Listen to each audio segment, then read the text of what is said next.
All right, let's jump into this. Money. Money is something that, in my opinion, wrongfully so, it's kind of like a hot button issue topic, whatever you want to say. I don't know about you guys, but growing up, it was always like, hey, don't ask about money. Don't talk about money. It's really awkward. And the more that we shy away from topics, the more that they gain ambiguity and the more that they slowly creep into the gray areas of our philosophy, our thoughts, our convictions. And so we just have to know what we believe about money. We just have to.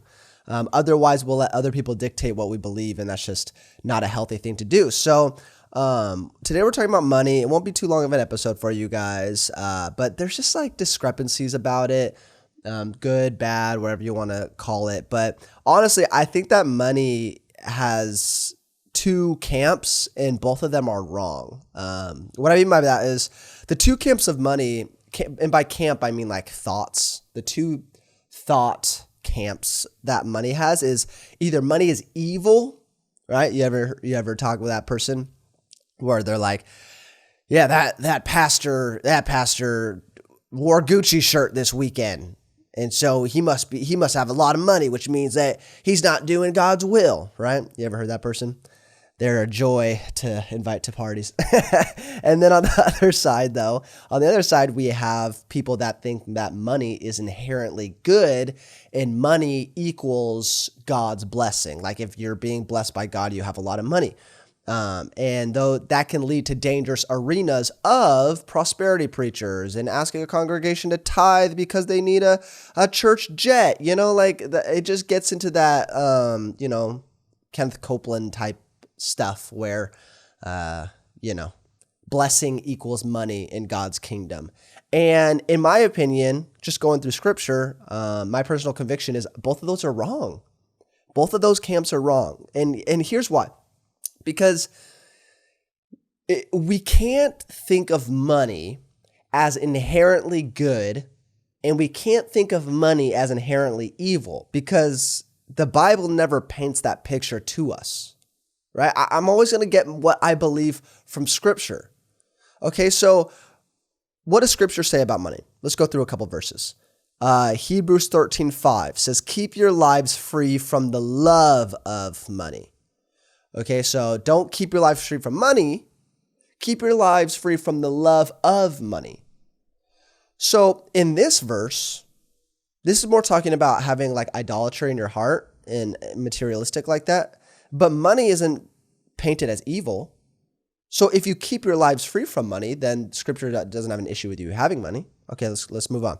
Matthew 6:24 says this: You cannot seek both God and money.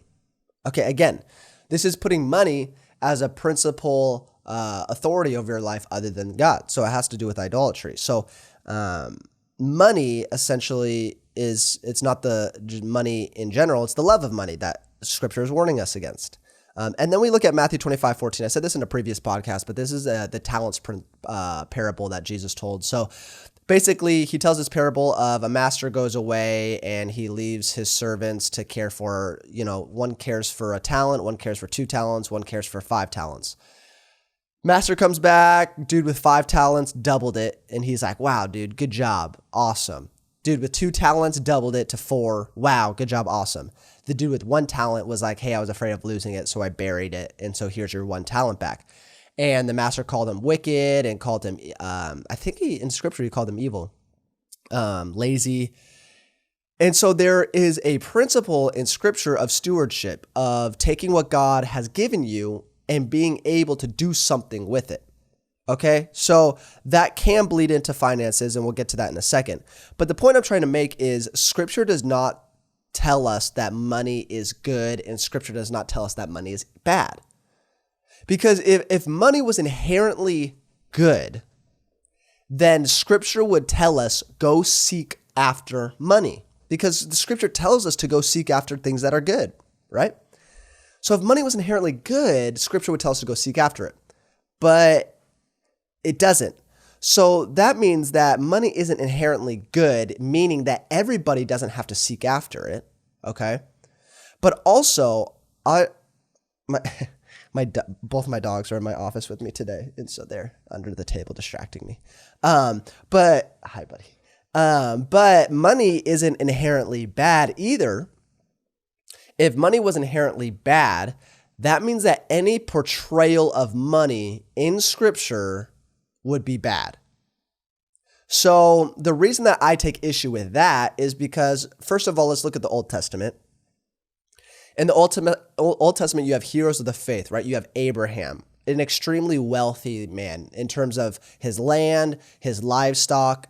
That was like the main sources of somebody's wealth back then. He was extremely wealthy, okay? And obviously, he was, he's the father of generations. He is somebody that God looked on and started a legacy with, and so didn't portray wealth in a bad light there. You have Job.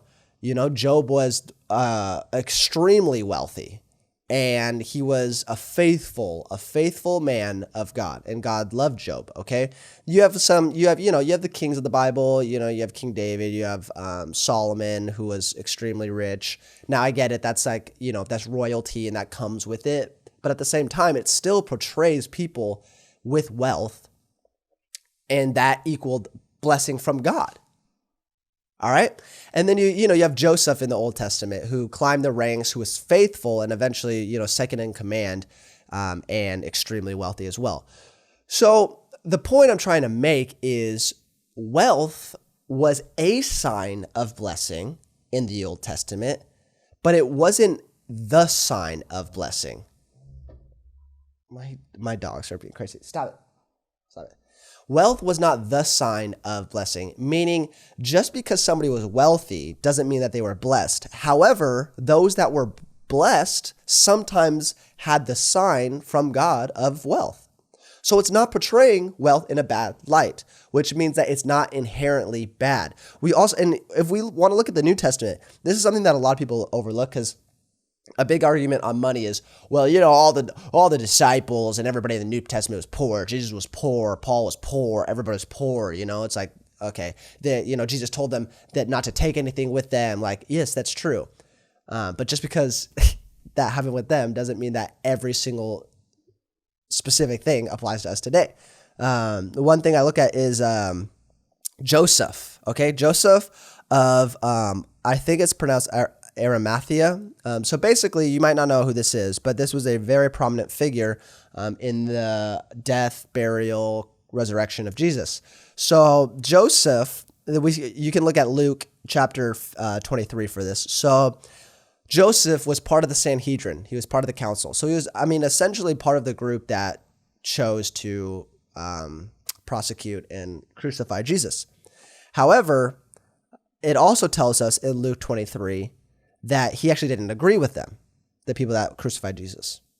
It also tells us in Luke 23 that he was a upright man. He was a follower of Jesus. He wanted to follow him. It also tells us in Luke 23 that he is good and upright.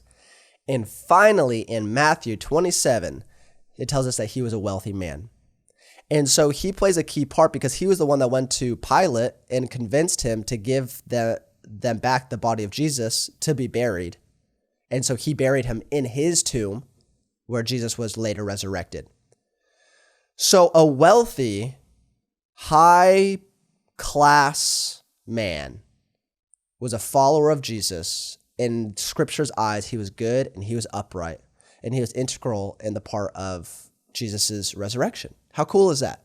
So I say all of this to tell us that we can't be looking at money as good, and we can't be looking at money as bad. Well, if you don't look at it as good, you don't look at it as bad, then what do you look at it as? Money to us, to believers, should simply be a resource and nothing more. It's just a resource. It's just something, it's just an asset that can be drawn on to help us, help a person, help an organization be effective if that's what we're called to do.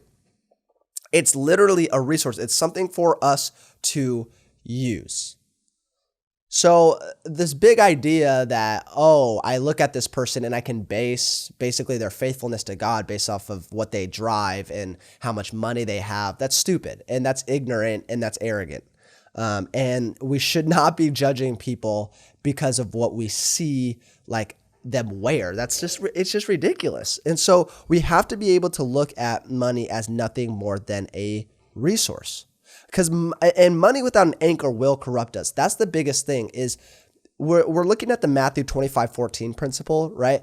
And like some people on this earth have a gift from God to accumulate wealth in order to be a gift to other people, in order to resource the kingdom, in order, God has given people specific gifts to resource the church, to resource people, to resource organizations. Like, you might know somebody in your life that's like, man, you're really good at making money. And yes, that can be a gift that God has given us to help benefit and bring glory to the kingdom.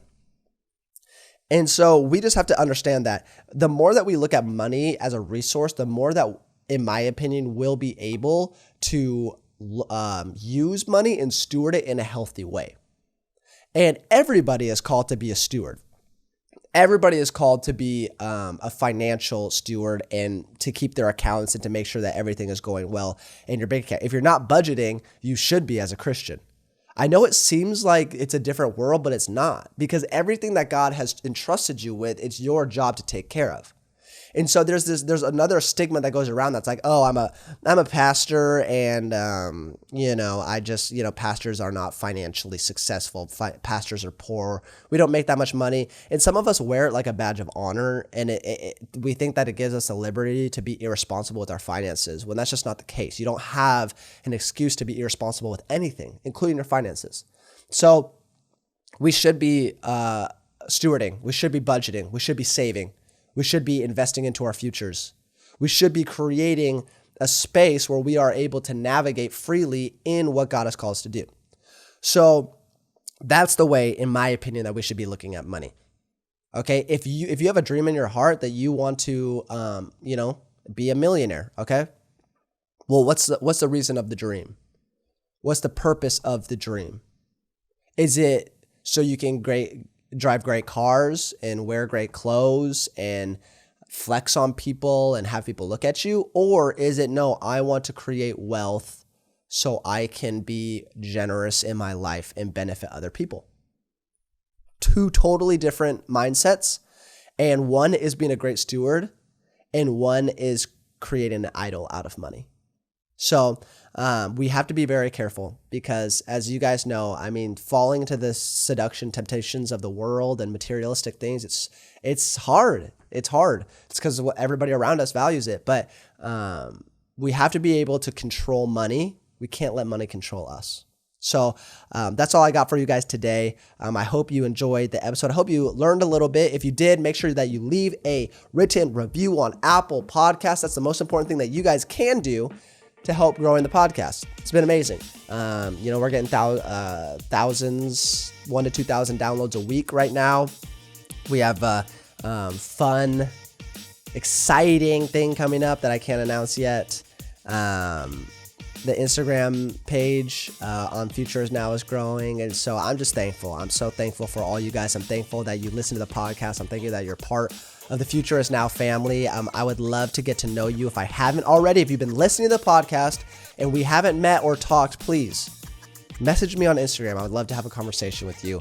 Make sure you guys are pushing out this podcast. It means the world to me. I love you guys so much, and I'll see you next time on The Future Is Now.